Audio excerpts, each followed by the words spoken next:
Bienvenidos a un nuevo vídeo de curiosidades del todo. Hoy les traigo un vídeo sobre 10 de las catástrofes más horribles en la historia. Comencemos. Número 10, erupción del volcán Tambora.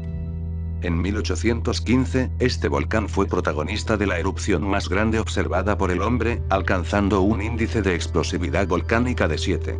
Los flujos piroclásticos bañaron toda la península y llegaron al mar, y la caída de Tefra devastó las tierras de cultivo, causando más de 60.000 víctimas. El monte Tambora, uno de los volcanes más importantes del mundo, llevaba dando muestras de actividad desde 1812, cuando empezó a retumbar y a generar una nube negra. En aquellos tiempos, desgraciadamente, la predicción de erupciones no estaba tan avanzada ni tampoco sabían cómo ahora qué hacer en caso de erupción volcánica. El 5 de abril de 1815, se produjo una erupción moderada seguida de sonidos atronadores que pudieron escucharse a más de 1000 kilómetros de allí. El 6 de abril, empezó a caer ceniza volcánica sobre el este de Java acompañada de débiles sonidos de detonaciones que se mantuvieron hasta 4 días después. A las 7 de la tarde del 10 de abril, las erupciones se intensificaron. 3 columnas de fuego ascendieron y la montaña se transformó en una masa de fuego. A las 8, empezaron a llover piedras de piedra pómez de hasta 20 centímetros de diámetro. Entre las 9 y las 10, empezó a caer la ceniza volcánica sobre la isla. Los flujos piroclásticos enterraron la ciudad de Tambora. En el año 2004, una excavación arqueológica liderada por la Universidad de Carolina del Norte y el Observatorio Vulcanológico de Indonesia descubrieron lo que se ha llamado la Pompeya del Este, una ciudad conservada tal y como era en 1815, enterrada por las cenizas. Fue la erupción volcánica más grande que se ha registrado. Se escuchó a más de 2.500 kilómetros de distancia y la ceniza cayó a más de 600 kilómetros de allí. También fue la causa de un tsunami de tamaño moderado que azotó las costas de varias islas en Indonesia, con una altura de hasta 4 metros en Sagar. La columna eruptiva llegó hasta la estratosfera. Las partículas más pesadas de ceniza cayeron de nuevo al suelo después de 1 o 2 semanas, pero las más finas permanecieron en la atmósfera desde unos meses hasta años después. El viento esparció estas partículas alrededor del mundo creando fenómenos ópticos. El color del cielo durante las puestas de sol aparecía naranja o rojo cerca del horizonte y violeta o rosa por encima. El número estimado de muertos varía dependiendo de la fuente a la que se acuda. Las últimas estimaciones hablan de 11.000 muertes causadas directamente por los efectos de la erupción como los flujos piroclásticos y 49.000 por la hambruna posterior y epidemias. Número 9, terremoto de Lisboa. El terremoto de Lisboa de 1755 tuvo lugar entre las 09:30 y las 09:40 horas del 1 de noviembre de 1755 y se caracterizó por su gran duración, dividida en varias fases, y por su violencia, causando la muerte de entre 60.000 y 100.000 personas. Los geólogos estiman hoy que la magnitud del terremoto de Lisboa sería de aproximadamente un 9 en la escala de Richter, con su epicentro en un lugar desconocido en algún punto del Océano Atlántico a menos de 300 kilómetros de Lisboa. El seísmo fue seguido por un maremoto y un incendio que causaron la destrucción casi total de Lisboa. El terremoto acentuó las tensiones políticas en Portugal e interrumpió abruptamente las ambiciones coloniales de este país durante el siglo XVIII. Al ser el primer terremoto cuyos efectos sobre un área grande fueron estudiados científicamente, señaló el nacimiento de la sismología moderna. Además, el acontecimiento fue discutido extensamente por los filósofos ilustrados europeos, inspirando grandes debates especialmente en el campo de la teodicea. Lisboa ya había sido devastada anteriormente por otro desastre natural, el terremoto del 26 de enero de 1531, de una magnitud en torno a 8 en la escala de Richter. El de 1755 tuvo lugar la mañana del Día de Todos los Santos, festivo nacional en Portugal y otros países católicos. Los informes contemporáneos indican que el terremoto duró entre 3 minutos y medio y 6 minutos, produciendo grietas gigantescas de 5 metros de ancho que se abrieron en el centro de la ciudad. Los supervivientes, huidos en pos de seguridad al espacio abierto que constituían los muelles, pudieron observar cómo el agua empezó a retroceder, revelando el lecho del mar cubierto de restos de carga caída al mar y los viejos naufragios. 40 minutos después del terremoto, 3 tsunamis de entre 6 y 20 metros engulleron el puerto y la zona del centro, subiendo aguas arriba por el río Tajo. En las áreas no afectadas por el maremoto, los incendios surgieron rápidamente, iniciados en su mayor parte por las velas encendidas en recuerdo a los difuntos en las iglesias, y las llamas asolaron la ciudad durante 5 días. De una población lisboeta de 275.000 habitantes, unas 90.000 personas murieron. Otras 10.000 murieron en Marruecos, mientras que en Ayamonte, Huelva, España murieron más de 1.000 personas, y se registraron víctimas y daños de consideración en más puntos del sur de España y de toda la península ibérica. Número 8. Terremoto de Haití. El terremoto de Haití de 2010 fue registrado el martes 12 de enero de 2010 a las 16:53 hora local con epicentro a 15 kilómetros de Puerto Príncipe, la capital de Haití. Según el Servicio Geológico de Estados Unidos, el sismo tuvo una magnitud de 7,0 en la escala sismológica de magnitud de momento y se generó a una profundidad de 13 kilómetros. También se registraron una serie de réplicas, siendo las más fuertes las de 5,9, 5,5 y 5,1. La NOAA descartó el peligro de tsunami en la zona. Aunque horas después, se reportó que un tsunami de mínimas proporciones se registró y mató a 40.000 personas. Este terremoto ha sido el más fuerte registrado en la zona desde el acontecido en 1770. El sismo fue perceptible en países cercanos como Cuba, Jamaica y República Dominicana, donde provocó temor y evacuaciones preventivas. Los efectos causados sobre este país, el más pobre de América en ese momento, fueron devastadores. Los cuerpos recuperados al 25 de enero superaban los 150.000, calculándose que el número de muertos excedería los 200.000. Los datos definitivos de los afectados fueron dados a conocer por el primer ministro Jean-Max Bellerive en el primer aniversario del sismo, el 12 de enero de 2011, conociéndose que en el sismo fallecieron 316.000 personas, 350.000 más quedaron heridas, y más de 1,5 millones de personas se quedaron sin hogar, con lo cual, es una de las catástrofes humanas más graves de la historia. Número 7. Tsunami de Indonesia. Fue un terremoto submarino que ocurrió a las 07:58 en el tiempo local de la región del domingo 26 de diciembre de 2004, con epicentro en la costa de Aonan, Indonesia. El terremoto ocasionó una serie de tsunamis devastadores a lo largo de las costas de la mayoría de los países que bordean el Océano Índico, matando a una gran cantidad de personas a su paso e inundando a una gran cantidad de comunidades costeras a través de casi todo el sur y sureste de Asia, incluyendo partes de Indonesia, Malasia, Sri Lanka, India y Tailandia. Aunque las estimaciones iniciales habían determinado el número de muertes en más de 275.000, sin contar a los millares de personas desaparecidas. Un análisis más reciente generado por las Naciones Unidas deja un total de 492.866 pérdidas humanas, incluyendo 436.983 muertos y 42.883 personas desaparecidas. La muestra excluye de 400 a 600 personas que podrían haber fallecido en Birmania, lo que representa muchas más que los 61 muertos que dejan las proyecciones del gobierno central. Si las estadísticas de Myanmar son confiables, el número de muertes ascenderían a por lo menos 500.000 personas, por lo cual la catástrofe es considerada como un cataclismo inigualable de toda la historia de la humanidad, el desastre natural más mortal de la historia moderna. El desastre es conocido en Asia y en los medios internacionales como el tsunami asiático. El terremoto se originó en el Océano Índico justo al norte de las islas Simeulue, en la costa occidental de Sumatra del Norte. El tsunami resultante del terremoto devastó las costas de Indonesia, Sri Lanka, India, Tailandia y de otros países con olas que llegaron a los 30 metros. Causó muertes y daños serios hasta la costa del este de África, y la muerte registrada más lejana debido al tsunami ocurrió en Royals, Sudáfrica, a 8.000 kilómetros del epicentro. En total, 8 personas murieron en Sudáfrica debido a los altos niveles de las olas del mar.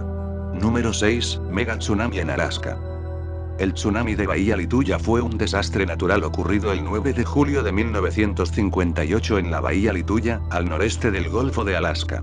Un fuerte sismo, de 8,3 grados en la escala de Richter, hizo que se derrumbara prácticamente una montaña entera, generando una pared de agua que se elevó a 516 metros, convirtiéndose en la ola más grande de la que se tenga registro, llegando a calificarse el suceso de megatsunami.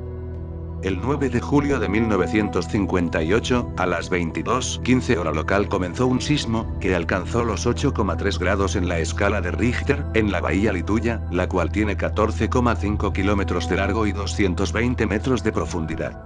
Menos de 2 minutos después, se desprendieron más de 30 millones de metros cúbicos de tierra y rocas del glaciar Lituya, al fondo de la bahía. El impacto hizo que se levantara una columna de agua de 516 metros de altura, que avanzó a la entrada de la bahía con una velocidad cercana a los 200 kilómetros por hora. La zona es parte del Parque y Reserva Nacional Glacier Bay, por lo que los alrededores estaban deshabitados, pero a la hora del sismo, 3 barcos de pescadores se encontraban en la bahía. La embarcación de Vivian y Bill Swanson, el Badger, fue llevada por la ola deslizándose hasta la entrada de la bahía, donde finalmente se hundió. Alcanzó a estar a más de 30 metros sobre el nivel de los árboles. Afortunadamente, el matrimonio fue rescatado por otro barco. Howard Ulrich y su hijo de 7 años lograron esquivar la ola con su embarcación Edrile, internándose hacia ella. Pero Orville Wagner y su esposa, a bordo del Sulmore, murieron aplastados por la pared de agua. Número 5. Erupción volcánica en el pueblo de Pompeya. La erupción del monte Vesubio en el año 79 después de Cristo fue una erupción ocurrida el 24 de agosto o 24 de octubre. Sobre las ciudades de Pompeya y Herculano. La erupción también alcanzó a Estabias. En la mañana del 24 de agosto, una columna de humo comenzó a ascender del volcán Vesubio. La población pensó que se trataba de un escape más de humo, pues ya había pasado en años anteriores. Pero esta vez la erupción se manifestó de 2 maneras en Herculano, una especie de fango, mezcla de cenizas, lava y lluvia, inundó las calzadas y callejuelas de la ciudad, cubrió los tejados y penetró por ventanas y rendijas. La gente salió horrorizada de sus casas y muy pocos pudieron huir de aquella ciudad italiana. En Pompeya se inició como una finísima lluvia de cenizas que nadie sentía. Luego cayeron los lapilli, pequeñas piedras volcánicas que se parecen a las normales, piedras pómez de varios kilogramos de peso. La ciudad quedó envuelta en vapores de azufre que penetraron por las rendijas y hendiduras de las casas y villas y se filtraron en las togas que la población se ponía en nariz y boca para protegerse. Los pompeyanos comenzaron a pasar angustiosos minutos, replegados en los rincones que podían encontrar. Cuando en el último momento trataron de huir, muchos murieron lapidados por las piedras pómez. Aterrorizada, la población retrocedía y se encerraba en sus casas. Pero era demasiado tarde. En algunos casos, los techos se derrumbaban, dejando sepultados a los inquilinos. El 26 de agosto, el sol volvió a salir. Del Vesubio solo salía una débil columna de humo y este volcán se encontraba rodeado por un enorme pedrisco, del que apenas salía alguna columna o algún tejado. En una distancia de 18 kilómetros, el paisaje quedó asolado, los jardines no eran más que un terregal, los campos estaban llenos de ramas ennegrecidas. Las partículas de cenizas se extendieron por África, Siria y Egipto. En menos de 24 horas, el monte Vesubio había cobrado las vidas de unas 5.000 personas. Número 4. Explosión del Krakatoa. Situado en una isla del Pacífico que tiene el mismo nombre, la erupción del Krakatoa es uno de los eventos geológicos más impresionantes de la historia. El suceso volcánico, sucedido en 1883, cobró la vida de sus 3.000 habitantes y cambió la geografía de la isla. Antes de la erupción, la montaña volcánica alcanzaba los 2.600 pies de altura sobre el nivel del mar. Sus faldas estaban cubiertas de frondosa vegetación y muchos marinos avezados cruzaron temerariamente sus estrechos. En los años que precedieron la erupción, varios terremotos fueron registrados en la zona. En junio de 1883, los estruendos de la erupción empezaron a escucharse en la isla. El 27 de agosto de 1883, el volcán Krakatoa entró en su máxima fase de erupción cerca de las 10 de la mañana, produciendo una apocalíptica nube de cenizas de 27 millas de altura. Los flujos piroclásticos acabaron con 2/3 de la isla, reduciendo a su paso todo a cenizas. La colosal explosión del Krakatoa no solamente afectó a la isla. Varios tsunamis se desataron por la potencia de la explosión volcánica. Barcos a 20 kilómetros de la isla veían caer la ceniza y escuchaban los estruendos. No solo Krakatoa cambió, emergiendo nuevas islas tras la erupción, toda la geografía aledaña se vería afectada para siempre. También se recibieron reportes a través del New York Times sobre piedras pómez, de origen volcánico, cayeron sobre la ciudad. Muchos capitanes de barco reportaron meses después de la aterradora explosión, haber visto puestas de sol en un cielo verduzco a causa de la capa de ceniza que no se disipaba tras el dramático incidente. Número 3. La peste negra. La mayor pandemia del siglo XIV comenzó quizás en alguna parte del norte de la India, probablemente en las estepas de Asia Central, desde donde fue llevada al oeste por los ejércitos mongoles. La peste llegó a Europa por la ruta de Crimea, donde la colonia genovesa de caza actual Teodosía fue asediada por los mongoles. La historia dice que los mongoles lanzaban con catapultas los cadáveres infectados dentro de la ciudad cita requerida. Si bien la enfermedad no se contrae por contacto con los muertos. Los refugiados de Cafa llevaron después la peste a Mesina, Génova y Venecia alrededor de 1347-1348. Algunos barcos no llevaban a nadie vivo cuando alcanzaban las costas. En 1347 sucedió una guerra entre el reino húngaro y el napolitano, puesto que el rey Luis I de Hungría reclamó el trono después del asesinato de su hermano Andrés, quien murió asesinado por su propia esposa, la reina Juana I de Nápoles. De esta manera, Luis condujo una campaña militar que coincidió con el estallido de la peste negra. Ante tanta muerte por la enfermedad, la campaña pronto tuvo que ser suspendida y los húngaros regresaron a casa, llevándose consigo varios de ellos la peste, cobrando vidas como la de la propia esposa del rey húngaro. Así, la peste se extendió desde Italia por Europa afectando a Francia, España e Inglaterra en junio de 1348, Alemania, Hungría, Escandinavia y finalmente el noroeste de Rusia. Se considera que fue la causa de la muerte del entonces rey de Castilla Alfonso XI durante el sitio a Gibraltar en 1350.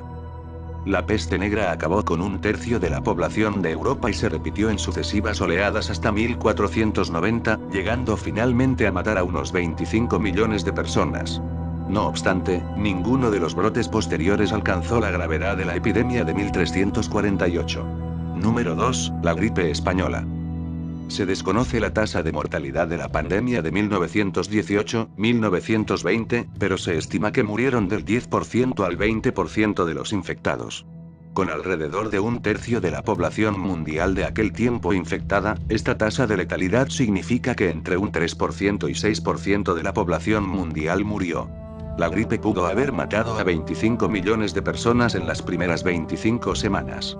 Estimaciones más antiguas indicaban que murieron entre 40 y 50 millones de personas, mientras que estimaciones actuales mencionan entre 50 y 100 millones. Se estima que en China murieron 30 millones, aproximadamente el 35% de la población de aquella época, alcanzando una mortalidad del 40% de la población en algunas zonas. En el ejército de China, al menos el 35% de las tropas que se enfermaron murieron. En los Estados Unidos, cerca del 28% de la población padeció la enfermedad y murieron de 500.000 a 675.000 personas. En el Reino Unido murieron 250.000, en España 200.000, en Venezuela 25.000, en Francia 400.000 y en Italia una cifra similar. En la India británica fallecieron de 10 a 17 millones. Las estimaciones sobre el África subsahariana hablan de 1,5 a 2 millones de víctimas. En Alaska, en el pueblo inuit de Fairbanks, de los 80 habitantes, 78 murieron en solo una semana y en Sudáfrica, murieron comunidades enteras. En Australia murieron unas 80.000 personas y en Fiyi murió el 30% de la población en solo 2 semanas, mientras que en Samoa Occidental el 40%. En Chile murieron 24.000 personas.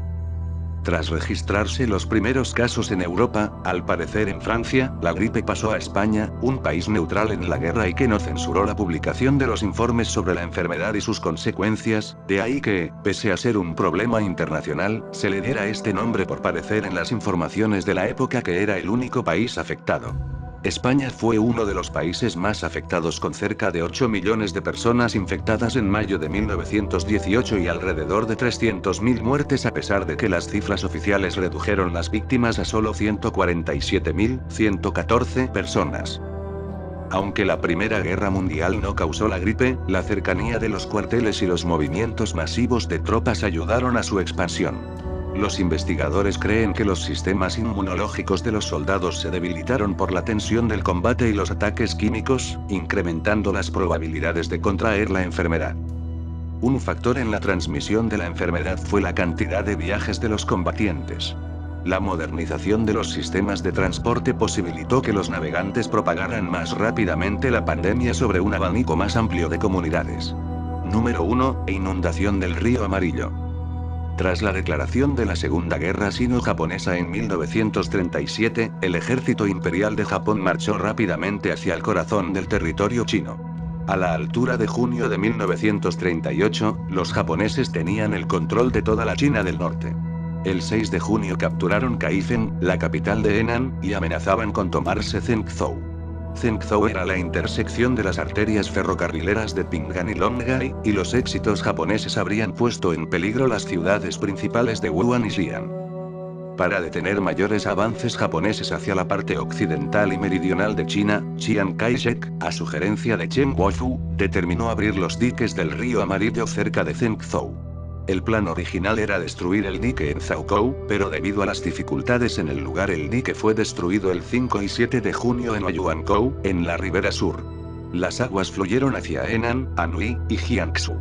Las inundaciones cubrieron y destruyeron miles de kilómetros cuadrados de tierra cultivable y trasladaron la boca del río Amarillo cientos de millas hacia el sur. Miles de villorrios fueron inundados o destruidos y varios millones de habitantes desplazados de sus hogares y convertidos en refugiados. Una comisión oficial nacionalista de posguerra estimó que 800.000 se ahogaron, lo que podría ser un número pequeño. Si te gustó el vídeo puedes suscribirte y darle al botón me gusta. Muchas gracias por ver, adiós.